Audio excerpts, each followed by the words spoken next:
వర్షాలు పడుతున్నాయి. పడుకున్న దగ్గర నుంచి లేవాలి అనిపించట్లేదు. ఎండాకాలం వస్తేనేమో ఈ ఎండకి లేస్తాంలే, ఏం చేస్తాంలే అనుకున్నాము. ఇప్పుడు చల్లగా ఉంటేనేమో మన బాడీ మనకు సహకరించదు. ఇంకాసేపు పడుకో, ఇంకాసేపు పడుకో అనేసి అంటుంది కదా! ఇలా ఉంటే మనం ఎలా చెప్పండి? ఎట్లాగో లేవాలి, పిల్లల్ని స్కూలుకి పంపించాలి, హస్బెండ్‌ని డ్యూటీకి పంపించాలి. దాని తర్వాత మన పనులు చేసుకోవాలి. ఇంకా అలా ఈరోజు నేను మార్నింగ్ లేచి పనులు చేస్తుంటే మా ఎదురింటి ఆంటీ చూసి నన్ను షాక్ అవుతుంది. "ఏంటమ్మా ఇంత తొందరగా లేసావు? ఈరోజు ఏంటి స్పెషల్" అని అడుగుతుంది. "ఏమీ లేదు ఆంటీ, ఫ్రైడే కదా అందుకే తొందరగా లేచాను" అనేసి చెప్తే పాపం షాక్ అయిపోతుంది. ఆ ఆంటీ నన్నెప్పుడు ఇంత తొందరగా చూడలేదా ఏంటి అనుకున్నాను. కానీ వ్లాగ్‌లో అయితే కంటిన్యూ చేస్తాను. హాయ్! హలో ఎవ్రీవన్, అందరూ ఎలా ఉన్నారు? బాగున్నారా? నేనైతే చాలా చాలా బాగున్నాను. మీరు కూడా బాగుండాలని మనస్ఫూర్తిగా కోరుకుంటున్నా. Welcome back to our channel Rashtravanthi vlogs. ఇంకా ఈ వీడియోకి వస్తే మాత్రం ఇది వచ్చేసి ఫ్రైడే రోజు వ్లాగ్. ఈ వీడియో వచ్చేసి 12 మినిట్స్ బిలో ఉండబోతుంది. మీ పనులు మీరు చేసుకుంటూ నా వీడియోనైతే అలానే కంటిన్యూగా చూసుకుంటూ వెళ్ళిపోండి. అండ్ వీడియోకి మాత్రం ఒక లైక్ ఇచ్చి మీ పనులు మీరు చేసుకోండి. నా వీడియో కూడా కంటిన్యూ అవుతుంది. అటు మీ పని అయిపోతుంది, ఇటు వీడియో చూడడం కూడా కంటిన్యూ అవుతుంది. స్కూల్ స్టార్ట్ అయిన దగ్గర నుంచి ఏమైపోయింది అంటే నన్ను ఎవరో లేపుతున్నట్టుగా, ఇంకా బాబుకి టైం అయిందిలే స్కూల్కి పంపించాలి అన్నట్టుగా అయిపోయింది. ఇంకా ఎవరో తట్టి లేపినట్టుగా అనిపించి ఇంకా లేసిపోతున్నాను. ఇంకా ఆ రోజు ఫ్రైడే అంటే ఎక్కువ పని ఉంటుంది కదా! ఆ రోజు ఇంకా 4:30కే లేసిపోయాను నేను. 4:30కి లేసి పనులు చేస్తా ఉన్నాను కదా! పాపం ఆ ఎదురింటి ఆంటీ నన్ను చూసి షాక్ అయిపోయింది. ఈ అమ్మాయి ఏంటి ఎప్పుడు లేదు కదా, ఇంత తొందరగా లేసింది అని. "ఏంటమ్మా ఈరోజు స్పెషల్" అని అడుగుతుంది. నేనేమో ఆ కెమెరా పెట్టి తెగ వీడియోస్ తీస్తా ఉన్నాను. పాపం ఆంటీ ఏమనుకుందో ఏమో. "ఏమీ లేదు ఆంటీ, ఫ్రైడే కదా అందుకే తొందరగా లేసాను" అనేసి చెప్పాను. ఇంకా అంతకుమించి ఎక్కువ కన్వర్జేషన్ ఉండదు ఎదురింటి వాళ్ళతో గానీ, పక్కింటిలతోని గానీ. ఇంట్లో నాకు దీపం ఎలా పెట్టాలనిపిస్తదంటే ఎవరు లేవకముందైనా పెట్టేయాలి. లేదంటే అందరు ఇంట్లో నుంచి ఎవరి పనులకు వాళ్ళు ఎళ్ళిపోయాకనైనా ప్రశాంతంగా పెట్టాలి అనిపిస్తది. బట్ ఆ రోజు తొందరగా లేసాను కదా! ఎవరు లేవకముందే పెట్టాను. మీకు కూడా అలానే ఉంటదా లేదా అనేది జెప్పండి. నేను అగరబత్తులు పెట్టడానికి ఒక స్టాండ్ అయితే తీసుకున్నాను. చూసారు కదా! జాలెలాగా ఉంది. ఆ స్టాండ్ నాకు భలే యూజ్ అవుతుంది నిజంగా. ఎప్పుడు అగరబత్తిల పౌడర్ ఉంటది కదా! మనం వెలిగించాక యాష్ వస్తది. ఆ యాష్ అందులో పడి నాకు తుడవడానికి చాలా ఇబ్బందయ్యేది. బట్ అది తీసుకున్నాక అది నేను తుడవడం ఏమీ లేదు. అదేమో క్లాత్‌కి అంటుతది. క్లాత్‌నేమో మనం ఊరికనే పిండలేము. ఎక్కడ పడితే అక్కడ కూడా క్లాత్‌ని పిండకూడదు అనేసి అంటారు కదా! నేను మీషోలో ఎప్పటినుంచో విష్ లిస్ట్‌లో పెడతా ఉన్నాను దాన్ని. నేను అంతకు ముందుకి ఎప్పుడో కోటిలో ఒకసారి జనరల్ బజార్ అని ఏదో ఎళ్ళాను. అక్కడ తీసుకున్నాను దాన్ని. బట్ దాన్ని నేను ఇది ఏం యూజ్ అవ్వట్లేదు అనేసి దాన్ని అటిక పైన ఏసాం. కానీ మొన్న కావాలి అనిపించి అన్నీ సదిరితే దొరికిపోయింది. ఇంక ఈ మధ్యలో నేనైతే ఇలా రాగి చెంబులో వాటర్ పెట్టి ఈశాన్య మూలలో పెడుతున్నాను. ఇది నేను బానే పెడుతున్నాను కానీ దాన్ని ఏ రోజు తీయాలి అనేది నాకేమీ తెలియట్లేదు. మీలో ఎవరికైనా తెలిస్తే మాత్రం కామెంట్ చేయండి.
మార్నింగ్ 4:30కి లేస్తే నేను ఈ పనులన్నీ చేసుకోగలిగాను.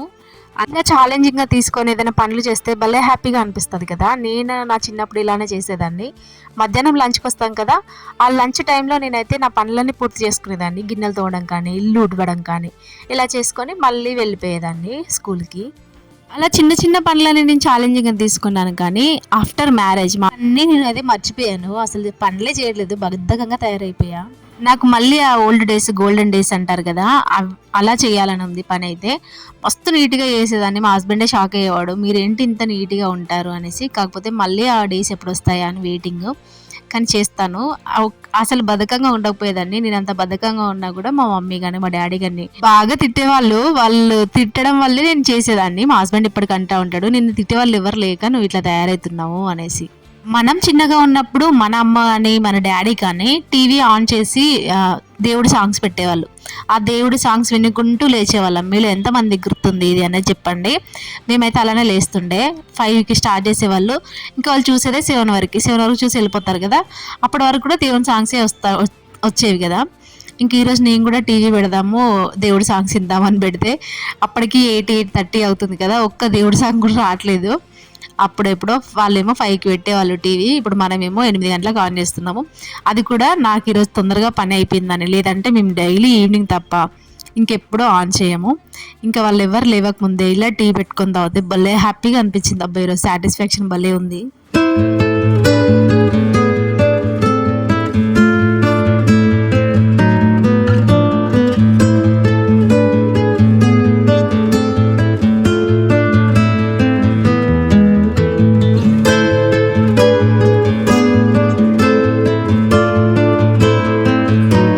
కప్ ఆఫ్ టీ ఇంకా కడుపులో పడ్డాక అప్పుడు యాక్టివ్నెస్ భలే ఉంటుంది కదా. ఇంకా ఉన్న గిన్నెలన్నీ తోమేసి ఇంకా నేనైతే ఇప్పుడు ఇంకా కర్రీ చేయాలి, రైస్ పెట్టాలి, వంట అయితే ప్రిపేర్ చేయాలి. నేను వీడియోస్ డే బై డే పెడదాం అనేసి అనుకుంటున్నా కానీ అస్సలు కుదరట్లేదు.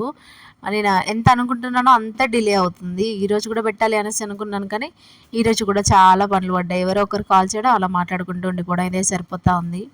ఇంకా మనం ఎంత బిజీగా ఉన్నా కూడా మనం చేసేటివి మనం చేసుకోవాలి అనేసి అర్థమైంది. నాకన్నా చిన్న వాళ్ళకి ఎంత నాలెడ్జ్ వస్తుందో అసలు.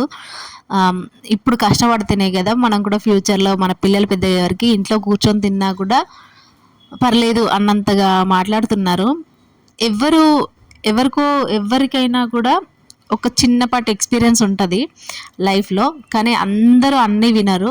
మనకంటే చిన్నవాడు చెప్పేది ఏంటిలే అనేసి చాలామంది చులకనగా తీసేస్తారు. కానీ వాళ్ళు ఎక్స్పీరియన్స్ చేసింది, మనకంటే చిన్నవాళ్ళు ఎక్స్పీరియన్స్ చేసిందే ఎక్కువగా ఉంటుంది. వాళ్ళు మనీ విషయంలో కానీ దేంట్లో కానీ అలా అందరినీ కూడా ఈక్వల్గా చూడాలి. కానీ వీడు ఎక్కువ అన్నట్టుగా చూస్తారు.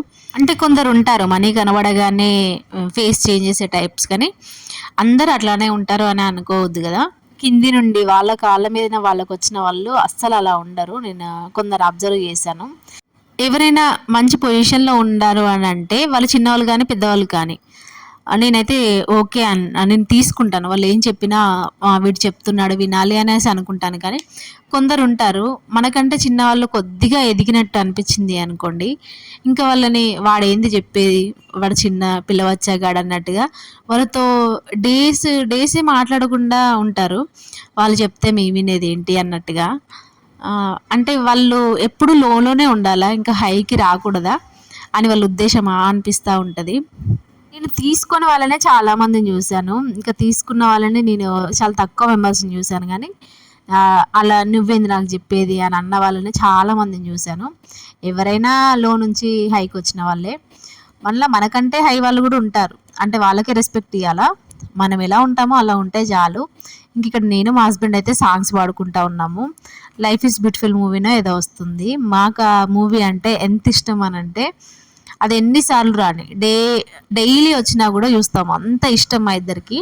ఎందుకో అందులో ఉన్న ఒక క్యారెక్టర్నే మేముగా అనుకుంటాము.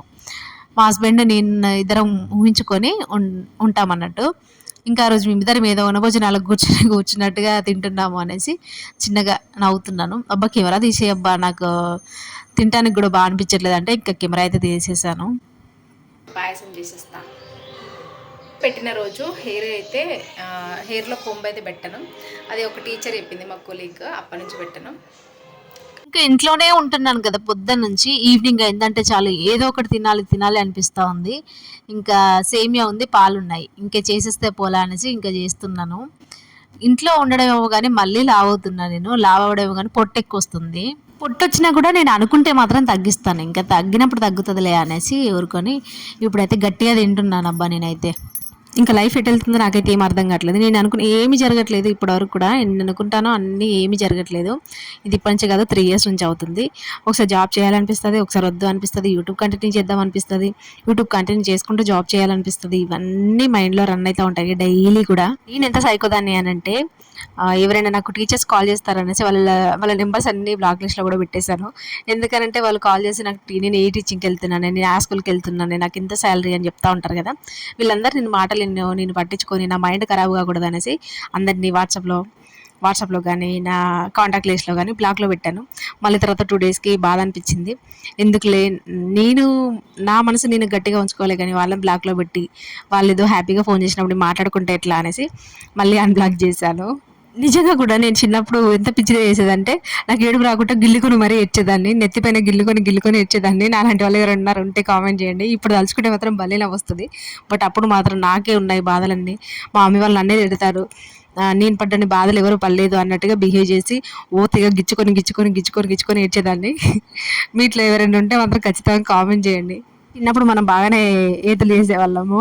ఆ ఏతులలో ఫస్ట్ నేనే ఉండేదాన్ని. ఇప్పటికీ మా అన్న ఏ వాళ్ళ చిన్న పాపనే అంటాడు, నీ చేష్టలే వచ్చాయి దీనికి, అందరూ నిన్ను గట్టిగా మాట్లాడడం కానీ చిన్నగా ఉన్నప్పుడు గట్టిగా మాట్లాడేది కానీ బిఫోర్ మ్యారేజ్ నేను చాలా చేంజ్ అయ్యాను. నేను ఊళ్ళో ప్రతి ఒక్కరితో మాట్లాడేదాన్ని కానీ ఇప్పుడు అంత లేదు, అంత బాగా చేంజ్ అయిపోయా. బిఫోర్ మ్యారేజ్కి ఆఫ్టర్ మ్యారేజ్కి ఒక వ్లాగ్ తీస్తే మాత్రం ఒక 2-3 వ్లాగ్లనే సరిపోవు, అట్లుంటుంది. ఇంకా ఈ వీడియోనైతే ఇంతే. ముందు వీడియోస్ ఉంటాయి కదా, అందులో మాట్లాడుకుందాము. ఇంకా ఈ వీడియో నచ్చితే మాత్రం ప్లీజ్ లైక్ చేయండి. Thank you so much for watching అండి. ఇంకా సేమే వేసుకొని తిన్నాక ఇంకా వ్లాగ్ అయితే ఏం తీయలేదు. ఈ వీడియో అయితే ఇంతే. ఇంకా వీడియోతో ముందుకు వస్తా. బాయ్.